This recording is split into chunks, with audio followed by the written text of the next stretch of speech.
నానమ్మా వచ్చేసావా నా తల్లి? నానమ్మా మీకు స్పృహ వచ్చినట్టుగా నాకు ఇప్పుడే తెలిసింది. ఇప్పుడు మీకు ఎలా ఉంది? ప్రజ్ఞ లాంటి పిల్ల కోడలుగా ఉండగా అక్కడెందుకు చెడుతుంది? నాకు ముందు నుంచే తెలుసు తను ఏ తప్పు చేయదని. కానీ అకారణంగా పాపం ఆ పిల్ల చాలా కష్టాలు పడాల్సొచ్చింది. కానీ ఇంతవరకు నాకొకటి అర్థం కావడం లేదు. దేని గురించి మాట్లాడుతున్నారు? అభికి ఆ వీడియో ఎవరు తయారు చేశారో తెలిసినా తనింతవరకు ఆ వ్యక్తి పేరు నాకు చెప్పలేదు. నువ్వు చెప్పు, ఇంత గందరగోళం సృష్టించిన ఆ వ్యక్తి ఎవరు? నేనెలా చెప్తానమ్మా, నాకు కూడా తెలీదు. పైగా మీరెందుకు అంత స్ట్రెస్ తీసుకుంటున్నారు? మీరు అసలు టెన్షన్ పడకూడదని డాక్టర్ చెప్పారు కదా. అందుకని ఇలాంటి పనికిమాలిన సంగతులు ఆలోచించకండి ప్లీజ్. మీరు కేవలం విశ్రాంతి తీసుకోవాలి. ఆ తప్పు చేసిన వ్యక్తికి శిక్ష పడినప్పుడే నేను విశ్రాంతి తీసుకోగలను. ఆ వ్యక్తి నా ప్రజ్ఞ మనసు ఎంతో కష్టపెట్టాడు. అందువల్ల తనకు కూడా ఎన్నటికీ సుఖం ఉండదు. దేవుడు ఆ వ్యక్తిని ఎంత మాత్రం క్షమించడు. ఆ వ్యక్తికి నా శాపం తప్పకుండా తగులుతుంది. అరే, తనకేమైంది? ఏమో నానమ్మా, నేను అడుగొస్తాను. మీరు రెస్ట్ తీసుకోండి. అమ్మమ్మా, నేను కూడా చూసొస్తాను.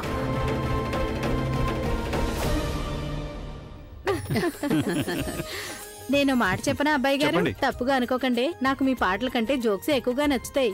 చూసారుగా, మీరు వచ్చేసరికి నవ్వులు ఎలా వెల్లివిరిసాయో. మన ఇంట్లో మొత్తం వాతావరణమే మారిపోయింది. వాతావరణం మారిందో లేదో కానీ ఇక్కడ సిస్టమ్ మాత్రం మారిపోయింది. మీరు తప్పుగా అనుకోనంటే ఒక మాట అడగనా? అదేంటి అల్లుడు గారు, అసలు తప్పుగా అనుకోవాల్సిన అవసరం ఏముంటుంది? ఈ ఇంట్లో ఏం మారిపోయిందని? ఏం లేదంటే అది మీరు మారిపోయారు. You have changed but in a very nice way.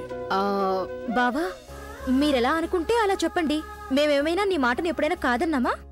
మీరు నాకు ప్రామిస్ చేయండి, ఇప్పుడు మీరు ఎలా ఉన్నారో ఇకపై కూడా అలానే ఉంటామని. మీరు మీ నైజం మార్చుకోకూడదు, అంటే పూర్తిగా ముందులాగా అయిపోకూడదు. అసలేంటో చెప్పండి. ఆంటీ గారు, విషయం ఏంటంటే మీరు ఇంతవరకు నాకు తినడానికి ఏమీ పెట్టలేదు. నో నో, నేను కంప్లైంట్ చేయటం లేదు. నేను ఇక్కడికి రావడానికి ముందు భయపడుతూ వచ్చాను. ఎందుకంటే మీరు తినడానికి చాలా పెడతారు కదా, అవన్నీ ఎలా తినాలా అని. ఎందుకంటే నాకు మరీ ఎక్కువ తినడం అలవాట్లేదు కదా, సో ఐ వాజ్ స్కేర్డ్. తినడానికి పెట్టకపోవడానికి కారణం ఏంటంటే అబ్బాయి గారు, అంతకంటే ముందు మీరు ఇంకో ఇంపార్టెంట్ పని చెయ్యాలి గనక. పెద్ద ఆవిడ మీకోసం ఎప్పటి నుంచో ఎదురు చూస్తున్నారు. సాయంత్రం కాగానే ఆవిడ డాబా మీదకి వెళ్ళిపోతారు. చెప్పి మరీ వెళ్లారు. మీరు వచ్చి రాగానే మిమ్మల్ని పైకి పంపించమన్నారు. ముందుగా మీరు కాఫ్ సిరప్ తాగి ఆ తర్వాతే మీరు భోంచేయాలట. ఓ ఓ అవును, అమ్మమ్మ నాకు ఫోన్ చేసి చెప్పారు. నేను ఆ విషయం మర్చిపోయాను. అంటే అసలు విషయం ఏంటంటే ఆ కాఫ్ సిరప్ కొంచెం స్ట్రాంగ్ గా ఉంటుంది. అందుకని నాకు కొంచెం సోడా అవసరం అవుతుంది. ఎక్కడుంటుంది సోడా? అబ్బాయి గారు, నేను ఇస్తాను. ఇప్పుడే కిచెన్ లోంచి తీసుకొస్తాను. అరే, మీకెందుకంత శ్రమ? ఎక్కడుంటుందో చెప్పండి, నేను వెళ్ళి తెచ్చుకుంటాను. లేదు, మీరు పైకి వెళ్ళండి. అరే, ఎందుకంటే మీరు హ్యాపీగా కూర్చొని మాట్లాడుకుంటూ ఉండండి. అక్క చెప్పవేంటక్క, ఇన్ని రోజుల తర్వాత నీకు బావగారికి మధ్య ఫైనల్ గా అన్ని సర్దుకుపోయాయి. అలాంటప్పుడు ఆ తర్వాత నీకు ఏమైనా చెప్పుకోదగిన ప్రత్యేక క్షణాలు లేకుండా ఉంటాయా? అలాంటి స్పెషల్ మూమెంట్స్ ఏమైనా ఉంటే చెప్పవా ప్లీజ్? స్పెషల్ ఏముంటుంది? ఇంతకు ముందలా ఉండేవాళ్ళం, ఇప్పుడు అలాగే ఉన్నాం. అలాగా? అంటే స్పెషల్ ఏం లేదా? అదే గనుక నిజమైతే మరి నీ బుగ్గల మీద అలాంటి కొత్త కాంతి ఎలా వచ్చింది? అది నువ్వు దాచాలన్న దాగడం లేదే? బుద్ధి లేదు నీకు. గ్లో ఎందుకంటే నేను సంతోషంగా ఉన్నాను. ఈ సంతోషం దేనికంటే నేను ప్రేమించిన వ్యక్తి చాలా మంచివాడు. ఆయన నా మీద చూపించిన నమ్మకం వల్ల ఆయన మీద నాకున్న ప్రేమతో పాటు గౌరవం కూడా మరింత పెరిగింది. అయినా అదేం ప్రేమక్క, నీకు గుర్తు పెట్టుకునే క్షణాలు కూడా లేవంటే అదేంటి? లేకపోతే నీతో ప్రేమగా కబుర్లు చెప్పడం, అలాగే నీకోసం ఏదైనా ఒక రొమాంటిక్ ఇక చాలా ఆపు బుల్బుల్.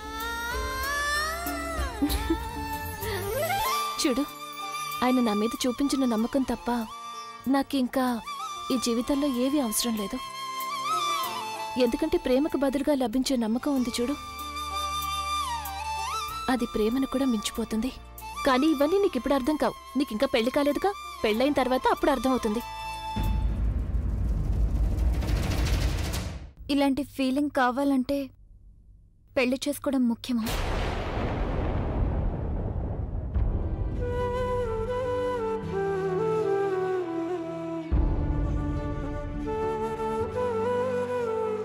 అదే నిజమైతే అలాంటి ఫీలింగ్ నా తలరాతులో లేదు. ఎందుకంటే నేను పెళ్లి చేసుకోను. ఇలా చూడు బుల్బుల్, నా ఉద్దేశం అదేం లేదక్క, ఇట్స్ ఓకే.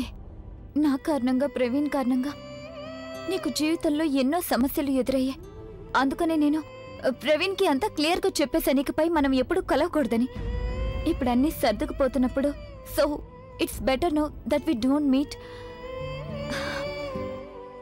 పైగా ఇదంతా నేను మా అక్క కోసం కాదు, బావ కోసం చేస్తున్నాను.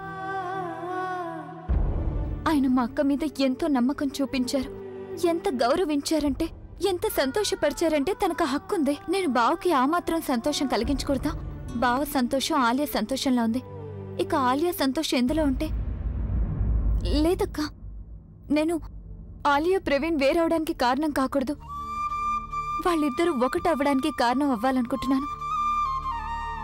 అలా జరగాలంటే మరి నేను ప్రవీణ్ వేరు కావాలి.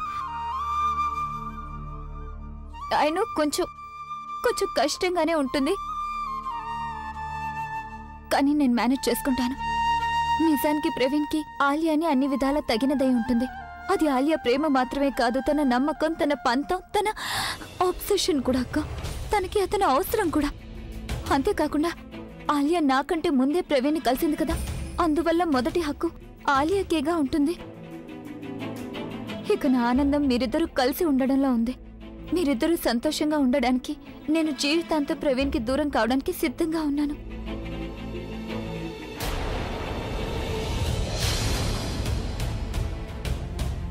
బావా,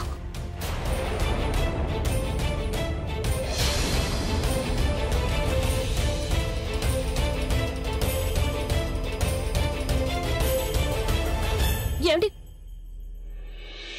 జానకి, వేడివేడి జిలేబీలు సమోసాలు కూడా పెట్టేశావా? ఏమైంది అబ్బాయి గారు?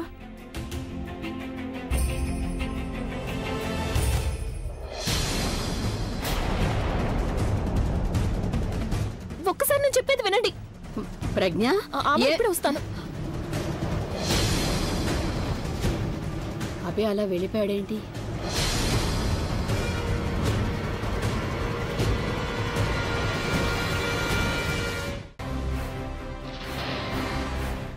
ఆగండి ప్లీజ్, దయచేసి నేను చెప్పేది ఒక్కసారి వినండి. బుల్బుల్ చెప్పేది ఆగండి.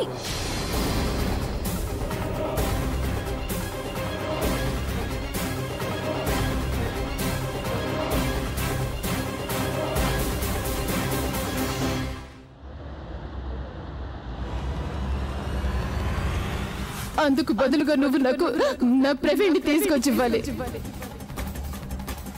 ప్రామిస్ చేయన్నయ్య, ప్లీజ్ అన్నయ్య చెప్పు. నా ప్రవీణ్ని తెచ్చిస్తావు కాదు? నాకు నా ప్రవీణ్ని తెస్తావు కాదు? చెప్పదయ్యా. ఇంతవరకు జరిగింది చాలు. ఇక నేను ఈ చాప్టర్ని క్లోజ్ చేయాలి.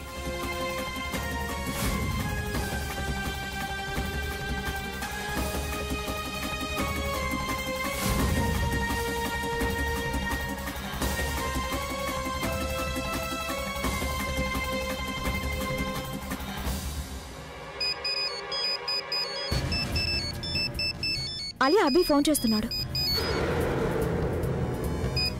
ఆలియా ఒకసారి తీయచ్చుగా. Alia, pick up the phone.